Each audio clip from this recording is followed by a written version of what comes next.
In this video analysis, we're going to do a deep dive into this young man's posture. So the person who has submitted their video for analysis has a Levoscoliosis, meaning that their apex of the curve is off to the left. And it's a long, sweeping, mild curve. I don't know the exact degrees, but it's probably around 10 to 15 degrees. Okay, so let's have a look at them and we can see what we're dealing with. All right, so straight up, you can see here on his chest that there is the curve. So almost identical to what we're seeing. Plus, we've got a gap here that is different to the gap here, and that's reflective in the curve. And then obviously his shoulders are not lined up either. Okay, so we need to work out what we can do to basically open up this side. Okay, so to get the shoulders a bit level, and then that should correct the arms both sides. Before we do that, however, we want to find out what else is going on with the rest of his posture. Now, we can't see his feet, knees, so we don't know the exact line of his femurs here. But we're going to work with what we have. So let's have a look at it from the side. Okay, so from the side, we can see that his posture is far from ideal. We've got the angle of the scapula here is not great, meaning that it's too far forward. It actually should be straight like this. We've got his head being forward here, and we know that ideally the back of the ear should be lining up with this area here. When I say back of the ear, I mean there's a little point here where the SCM muscle attaches. So that's where we want to line up with the shoulders. Now, those shoulders actually aren't wonderful either. They're a little bit too anterior. And so we need to open up the front of his chest to bring those back. Now, sometimes we can look at actually a line that goes all the way from his feet up through his pelvis, but not 100% sure where his feet are on that line. But what we do know is that his hips are a little bit forward, and we need to work on getting those hips backwards. And there's a lot of pressure going into his lower back here as well. So a lot of work to be done. Okay, so how do we do it? Well, we're going to give him some exercises that start strengthening his scaps and start lengthening his front of his chest. We're going to give him some exercises that work on his whole spine, which actually will start to bring his head backwards. And we should give him some exercises that work on his hips to get him to be a little bit more into his heels. Now, from the back, again, we can see that scoliosis. We can see the imbalance in his pelvis, see the imbalance in his chest, and we can see the compression on this side.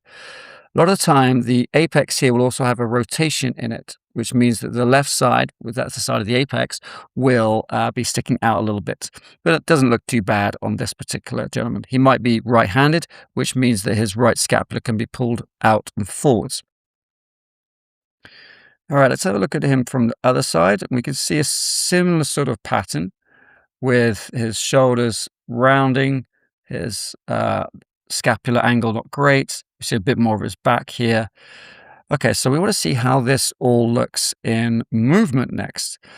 So how does he bend forward? Okay, so when he steps here with both legs relatively narrow underneath his pelvis. Then he's going to take a wider step here. You can see the way he changed his angle of his legs. And he did that because he knew he was going to be stepping forwards. Now he knew he was going to be doing a squat.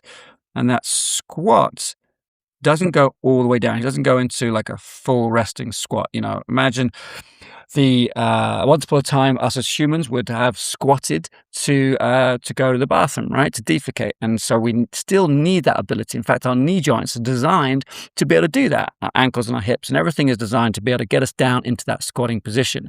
And if we do it well, our thigh will actually press on our lower abdomen, providing some support to that large intestine to help us do our number twos, as we say in the UK. All right, so he's not going down. So we've got some problems in his hips. Might have some problems elsewhere as well, in his ankles and knees, but let's have a look. I'm going to draw a line here, going to draw a line here, and we're going to see how much does he use his hips to go backwards. So he's actually does quite well in his hip joints initially. His hips go backwards, but then you can now see his knee starts to shoot forwards relative to his hips. So it's a lot of knee at the end of this range. Yeah, his hips don't slide forwards at all. Knee, knee, knee, knee, knee. But also here, you can see his lower back does not bend. Now, some people might say that's a good thing. And in this part of the squat with this sort of angle, it's actually not too bad, but we also need some flexibility. And we're going to see this later on when he does the forward fold. We need some flexibility into his lower back. Okay, so we can see his squat needs some work. Let's have a look at it from some different angles. Wow, look how tight those muscles are in his back. So we can really see these things are working hard to hold him in that position. And we can see the development here as well of those muscles. Let's get a better picture here. The development of those muscles in his lower back compared to the development up here. So he's been using his lower back muscles to stabilize himself, probably quite effectively, whereas he hasn't been using his upper back muscles to work on that bending forward or kyphosis. Last side, we're just going to look. Yeah, we're seeing the same thing here. Now we're going to get into actually bend forward. We're going to see how does hips work? How does his spine work? So sometimes when a person bends forward with scoliosis, we can actually see the rotation, and that's what I'm looking for here. But I'm not actually seeing it just because of the angle of the camera. It's not ideal, but he hasn't gone very far down. Now from the side here, I'm looking at how his back bends when it starts to bend with regards to basically with regards to sort of the angle here. So what are we looking at, and when does his back start to bend? How much flexibility does he have as a hip joint? Let's see. Oh, that was it. Okay, so not a huge amount of flexibility through his hip joint. Good news is that his hips have slid backwards. That's good. Bad news, he hasn't used his back at all in this. In fact, his upper back has done most of this bending. Hips needs a lot of work here. Upper back needs to learn to let some of the hips do this job. And he's not actually got down to the ground at all. So a lot of work here on his general flexibility and which part of his spine is doing what. And we see the same thing when we see him from behind and from the other side.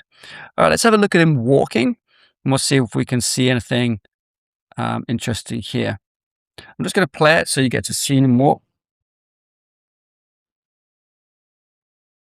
Okay, so to me, it looks like he has a bit of a heavier landing on his left side.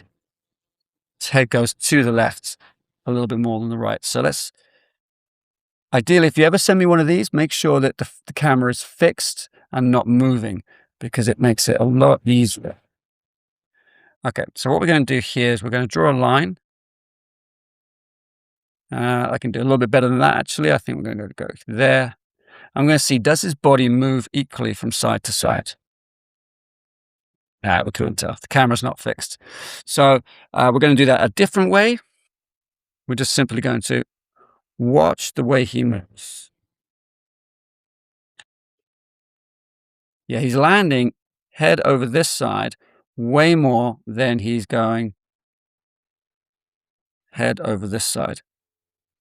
So we're not loading through this right side as well. That could be just due to the scoliosis like this, right? The scoliosis is stopping him from loading onto that right side. And we can see that with that imbalance in the way he walks.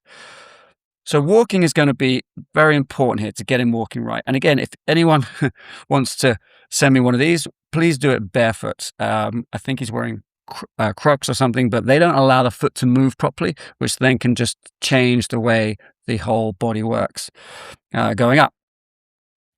So let's have another look at him walk here. Okay, look at his angle of his his right foot versus his left foot. Straight.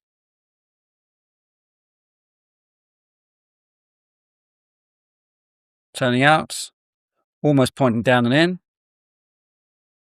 Lands straight. Turning out, lands straight. So we've got this external rotation happening through this entire right side. So that's something else we will be looking at as well. All right, now how do we fix all this? Well, the first thing we need to do is give him some specific strength exercises for his upper back, especially in between his shoulder blades. So I'll be looking at things like face pulls to work this, and chest stretches to work up through here. Next, we need to get him to open up his lower back and into his hips. So I'll be using a tool from Primal Movement called rockers to really get him into those hips to do that. Next, we want to work on his general flexibility. So to get him to be able to get into a better squat position and touching the toes. Sometimes the best way to do that is to actually do those movements, right? Get him into a squat, get him touching the toes. But also, I really like this dynamic hamstring movements we can do in different planes to really get him to loosen up through this way. Now, lastly, if that hasn't changed his gait, what do we do about his gait? Well, we can give him some more specific exercises that mimic gait and help him to bring this right foot straighter and increase internal rotation at that right leg. And so I'll give him some specific standing exercises to do for that. And then that should translate over into his gait, which is ultimately where we want to see the improvements. Hey, look, if you want me to do an in-depth analysis like this with you, then the information is in the description below on how to film it, how to send it to me. And I would love to break down your movement and then give you the same advice that I can give this person, but tailored to your specific needs. So drop me an email and let me know if that's what you would like to do. Free audio post-production by alphonic.com.